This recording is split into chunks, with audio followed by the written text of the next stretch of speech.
Like, damn, that's some real History Channel shit, Dave says, after Simone explains the whole relived memory of another soul from a time long gone. Simone leans back to look at the ceiling. Does the overgrown bad people ring any bells? Because I've never seen them, she asks the two. Oh, I'm afraid I'm unaware, and the net doesn't seem to have any publicly available information on such a species. Assuming it was roughly 10,000 years ago, there should be some manner of archive. I can find other extinct species archived from far before then without issue, Chuck replies. It might have been longer than 10,000 years, considering they have some sort of suspended animation technology, Simone points out. But the Terrans look like Terrans, like they look now, so I don't know about the exact time window. Still, there should be at least mentions. Such an advanced people would typically be associated with Central Galactic at some point, or at the very least well known by them, McKelly says in confusion. Simone looks down in her hand at the single blood-coated worm that has the seemingly physically impossible ability to communicate with the rest of its hive mind. A connection that seems to supersede space and time. Pure fantasy. Right. I'm going to put this little dude back in the algae tank. Thanks for keeping an eye on me, Dave, she informs, before standing up from the operating bed. You betcha, my guy. So freaking sweet that you came to me, brah. Smart move. Sorry I'm a buzzkill and couldn't swing another THC hit your way, but the pain meds for the head were the best I got. Your next scheduled dose is coming up, though. Be sure to remember to take it, man. Will do, Simone salutes as she leaves, closely followed by Jack. The two only embark a short distance before the Callie hesitantly speaks up again. I'm very glad you're okay. That was scary to watch, the princess admits. Simone nods, looking away. Sorry, I'm gonna have to do it again, though. If it's too much, I won't blame you for not being present. It's a lot... Before the redhead can finish, Kelly's grasper is already holding her free hand.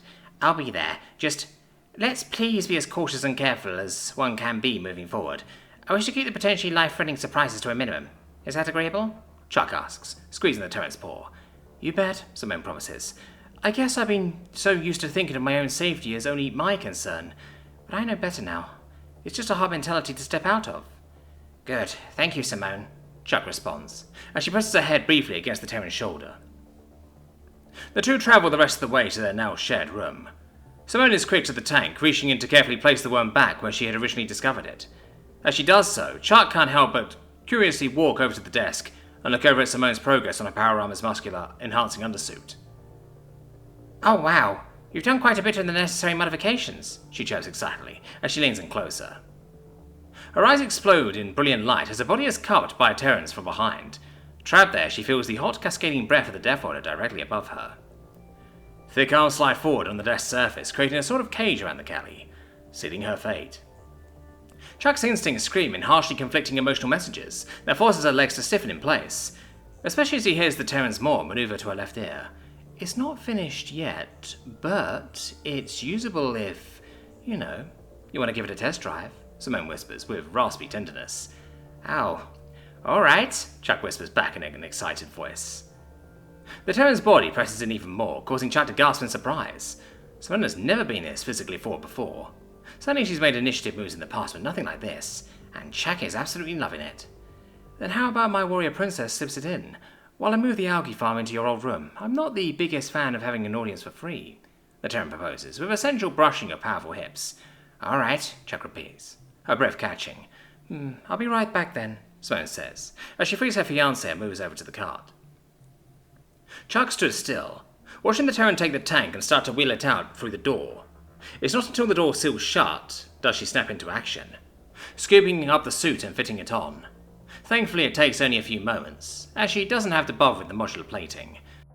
With a bit of time left to spare, she practically jumps on the bed, trying to pose in a welcoming manner. However, despite her excitement and thrill of experiencing what's to come, something tugs at her mind. A thought she didn't desire to confront, but in her own honesty it arrives at the forefront of her mind. Why is Simone doing this? She just went through a stressing event, but how she wants to de-stress with physical intimacy. Makes sense, but her head must still be in some pain. Chuck orients herself to sit upright, mulling over this uncomfortable uncertainty. It's then she recalls Simone's past dependencies after something stressful happens. She quit drinking her poisonous ethanol and hasn't taken her medication yet. Could this sudden need to be intimate be part of wanting to feel better? Or is the princess overthinking this act of love? When Simone re-enters with a mischievous grin, it falters, seeing the Kelly's less than enthused demeanour. "Oh no, is it not working? I swear I had the power running correctly," she says while approaching the bed. Looking up to the redhead, Chuck smiles and pats the space next to her. "It's working. I assume it's at Terran's average strength?" she asks. "Well, a bit more than average actually, just to be safe, but what's wrong?" Simone replies, sitting where indicated. Chuck scoots so that she's right up next to the Terran. Without saying anything, hugs the Terran tightly. She's about to hear air escape the powerful woman, but keeps her embrace steady. "Whoa, a Terran-grade hug from a Callie is different," Simone remarks in a thankful tone. "Have me back, Simone," Chuck instructs softly. "As tight as you want." "I guess that would be smart. Make sure it's, working properly," Simone responds, taken off guard. Slowly, Simone wraps her arms around the Callie's back and lightly squeezes a bit more than she would normally dare. Chuck presses the side of her head into Simone's. "It's okay. It's working splendidly," the Callie encourages.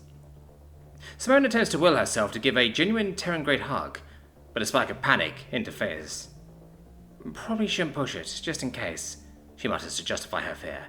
"If that's what you're comfortable with," Chuck coos, tightening her own embrace. Simone can't clearly remember the last time someone had held her this tightly, without wanting to betray or kill her. She leans into it, her breathing staggers like water over rocks. Normally this amount of weight against the princess would have sent her down, but her suit grants the fortitude to hold Simone without issue. "I think you need rest, love," Chuck says comfortingly. "I'm sorry," Simone whispers, her voice more air than vocals. Chuck doesn't need the visual to know the Terran's eyes have begun to water. "There's nothing to be sorry about. You're stressed and just want to feel better. Come here." Chuck, with her augmented strength, easily pulls the limp Terran up the bed and lays down, still holding her snugly. Simone closes her eyes, giving in to the immense security. Despite being a full-grown Deathworlder, many of her species never quite fully grow out of feeling this form of comfort. Like a swaddled child, her mind and body mellow into a state of calming zen. And before she knows it, she is sleeping soundly in the Callie's arms. Waking up feeling as though her head is made of cement, Simone winces and clutches the side of her head in a discomforting daze. She lays there for a time waiting for her condition to improve, but it doesn't. It's like the gravity in the ship has increased tenfold when only pressed down on her skull. She blinks as she looks around for... Her thoughts drift and sway as if to taunt her, just out of reach. Needing to find whoever she needs help from, she forces herself to roll off the side of the bed. She fully expects to crash down on the floor, but instead she slowly falls into a pit of pitch black. Despite seeing the void encroach around her entire vision, she knows nothing can be done.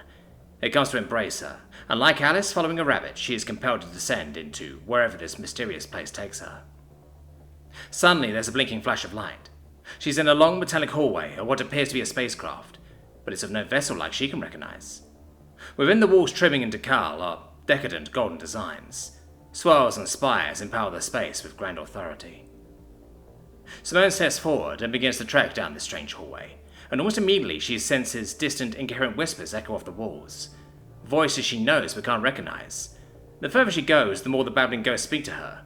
Some start to laugh, while others scream in agony. She swears they begin to make sense, but still can't repeat the meanings in her mind. Still, her hands clutch the sides of her head, but now as to vainly suppress the voices. She tries to scream, but there's no sound, only the vibrations in her chest and throat. Finally, out of non-existence, a sharp right turn presents itself. Desperate to get away, Simone takes it without question, and to her profound relief, she's free. Silence. It's freezing, but it's silent.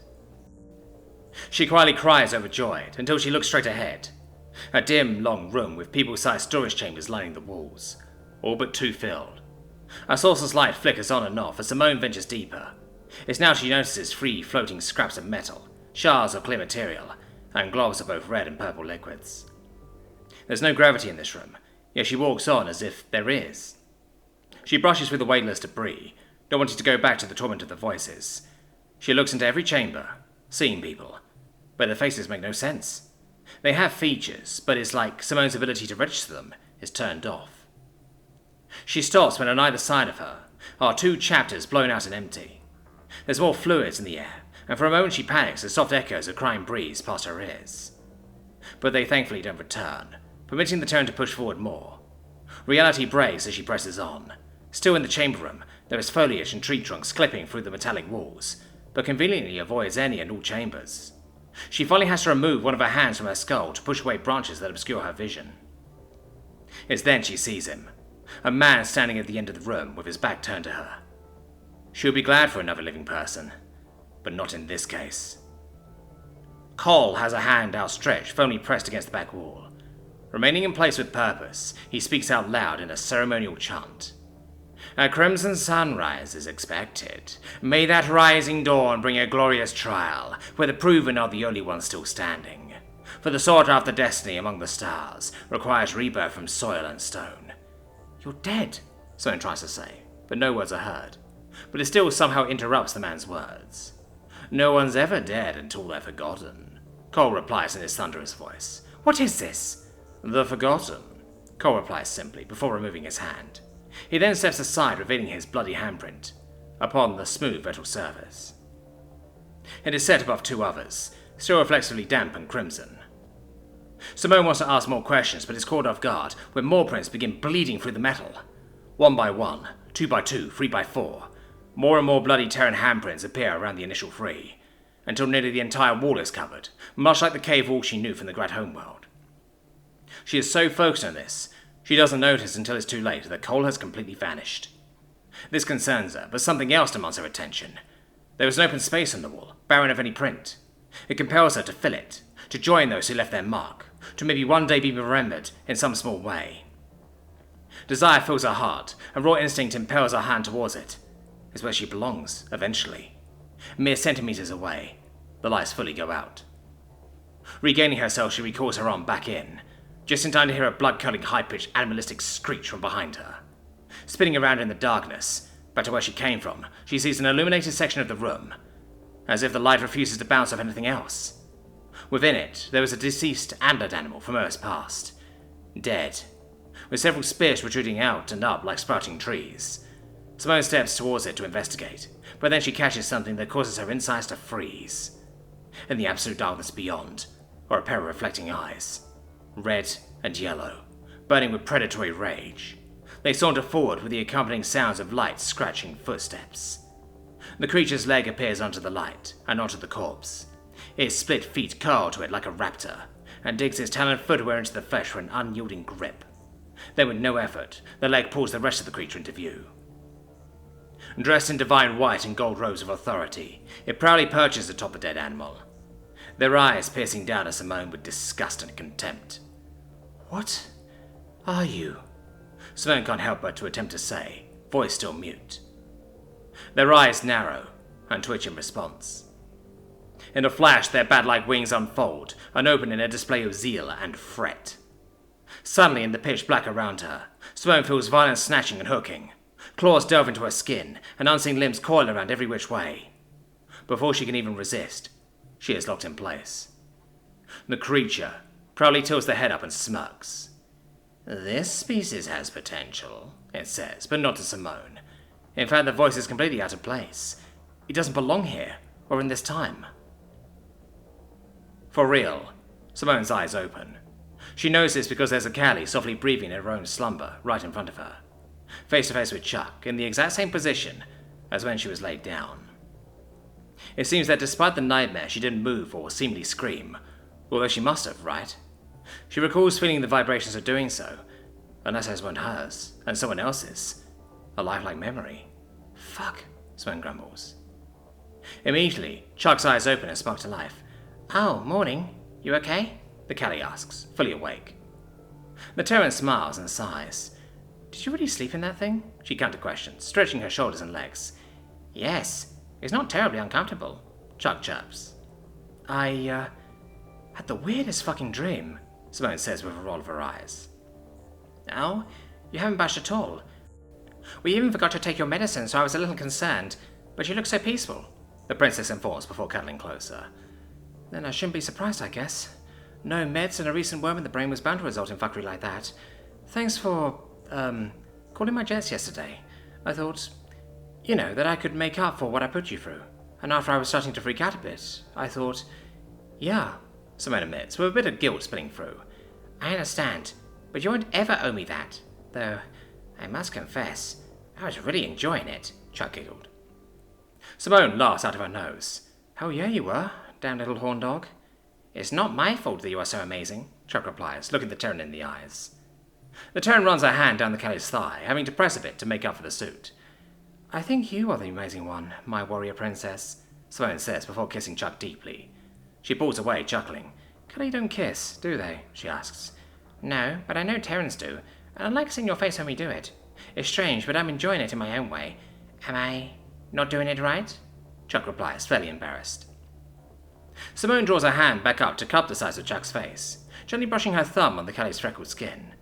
Practice makes perfect, she flirts, kissing Chuck's face again, and again, and again in rapid teasing succession, until the Caliph chirps and excited giggles, playfully tilting away from this intimate barrage. Simone is surprised by the output of strength from the Caliph, as she manages to maniacally squirm out and plop right off the side of the bed, crashing into the side of the desk, taking several leftover tools with her. Oh shit, Simone panics, getting up on her hands and knees to rush over. I'm fine, Chuck chirped, raising a lower appendage in a little wave. Promise, she giggles, before peeking back over the bed. You sure? The redhead automatically replied as she fully stood. Yes, I suppose I'm not used to being so strong, the Caliph reasons, as she accepts an outstretched Terran paw. Gotta practice to be a little more careful in that thing. Once I'm fully finished with the modification, that is, Simone replies, as she gently checks the Caliph's exposed head for any potential injury. Practice makes perfect, Chuck says with a coy wink. Your winking game is spot on, the Terran dismissively responds with an amused shake of her head. When do you think you'll be able to finish it? Chuck asks. I don't want to rush you, but I think more than ever that this could be a wonderful asset. You seem to really appreciate it too, me being closer to the same durability as you. Gonna take a day off, but soon. You know, that was the best hug I've had in over a decade, Simone bashfully agrees. Gonna be kinda looking forward to letting loose a bit more. Chuck expands all her arms in offering. One more before we start the day? She chirped happily. Simone didn't even need to think about it. She scoots up the Caliph under her upper arms. Lifting the princess off the ground, she embraces her. Chuck nestles in, tightly wrapping herself around the thick Terran. Try squeezing a bit, the suit should do its job, Chuck encourages. Simone hesitates, but this time complies. Though far from a Terran-grade hug, she pushes the limit of what normally is safe. She can feel the musculature of the powered exoskin of the Caliph firm up and press back in response, meeting her strength in equal measure. It's a bit nerve-wracking, but it's actually really nice at the same time. Freeing even. How the hell did I end up with a woman like you? Simone says tenderly, before setting the princess back down. By being you. Now, I should take this off. And there's some other matters I wish to talk to you about. Specifically SJ. The Caliph answers as she starts to disrobe. What about him? Simone inquires, stepping back to sit on the bed's edge, not so secretly enjoying the strip down before her. Well, you're going to have to remove them from their canister soon, which is the traditional time for Wataf children to begin their early education. I've already purchased their entire basic curriculum courses on the net, and have fully planned out their schooling schedule. I've also discussed with Dr. Vin for him to take additional paid work as a private tutor. We did our best to not have any scheduling conflicts with your therapy sessions, but if any arise, we have contingencies in place. 7 will also attend sessions as a precaution. Wataf children are not typically venomous until their first standard year, but they can be rambunctious. This is all set up, but I wanted you to go over everything and approve it if you find it acceptable as SJ's legal guardian, Chuck entails. Simone stares slack-jawed. Fuck, I didn't even... Well, I had no clue how I knew I would have to... Wow, thank you, Chuck. The Caliph scoots up her garments from the day before off the floor, and presses her head against Simone's. SJ is my family too. Perhaps not legally yet, but I plan to fully support you and them regardless, Chuck reassures. I didn't plan on starting a family in this manner, but I can't think of anyone else who I'd rather start one with. Possibly the weirdest family in the galaxy, but that sounds right for us. And you call me amazing, Simone mumbles. Because you are, Chuck chirps, before moving to redress. Was there something else you wanted to discuss? Simone asks. Yes. My brother and I believe we may be starting to understand my father's ultimate plan. He might want more than the Cali territories, as in, he is possibly plotting to observe all of Central Galactic, Chuck informs, as she fits his shirt on. Simone halves at the prospect skeptically. How the fuck? How... Cali have a decent navy, sure, but nothing can compare to CG. Remember, the crustacean species you fought in Kamoy? Chuck says, turning to Simone. Yeah, hard to forget, the redhead mumbles as she rubs her shoulder. The species is called Malkite, a Central Galactic quarantine species. My father is in alliance with them. With their help and resources, the Kali fleet has grown exponentially. More than enough to destroy the fleet's quarantine in the Malkite planet. He then only needs to spin it as a purely liberation effort to dissuade retribution from Central Galactic. Since they have kept this world a secret, many governments may actually support my father's actions. Then, with the might of the Malachite people, they will war and annex other nations one by one. It may take years, but he could very well one day rival Central. Then, there only needs to be one last war. The biggest war the galaxy has ever seen, Chuck explains grimly. There will be no victors. Simone sits there in shock, processing all of that. Fuck, but why? What kind of greed makes someone want to do all that? The entire galaxy, she says, dumbfounded. I wish I knew. Our plan currently is to negotiate an alliance with the Terran Union with Brom's forces to take back our homeworld. We stopped the children of Gaia, we spun it in the best we could in the Terran Union's favour. Though by this point they know what we know. So I'm waiting to hear back from Brom regarding the upcoming negotiations. I can only be hopeful, Chuck informs, sitting down next to Simone. But, Chuck, the children of Gaia are just a single branch of bullshit.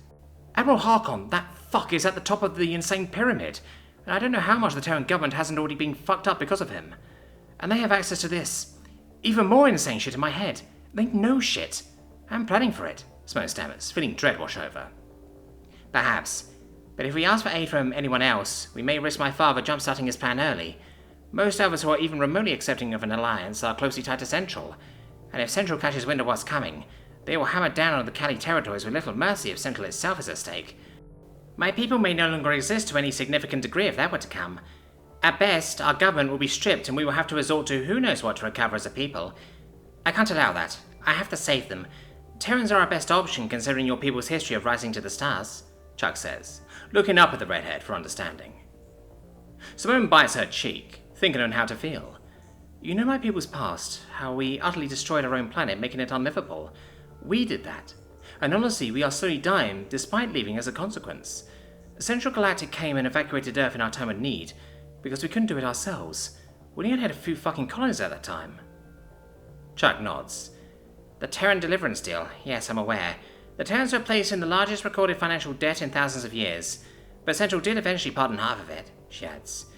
Yeah, but we had to pay the rest off by being Central's war toys. For hundreds of years, we were the big scary army Central will send. By the time we were cut free, we had a hell of a navy, plus all those trade deals and shit, but damage was done. We were feared, hated, and made a lot of fucking enemies.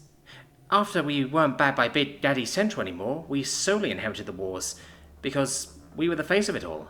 Sure, we bounded back financially, economically, and militarily, but we are essentially alone now. Makes sense as to why Gaia shits exist, because we are still tearing ourselves apart when left to our own devices. Right now, it's hard to put faith in us doing the right thing. We fucked ourselves. Then the galaxy fucked us. Simone rants bitterly. Chuck takes hold of the back of Simone's paw. I can't promise it, but maybe this could be a step forward for both our peoples. If we can get the Terran Union on our side, the Terrans might not have to be so lonely anymore. We have to stop my father, and we have to root out this Harkon. It sounds impossible, but together we have accomplished great things, and we've been through so much already. We've been running from the universe, I believe. I believe it's time we take a stand, and we fight back, because the impossible isn't looking so impossible anymore.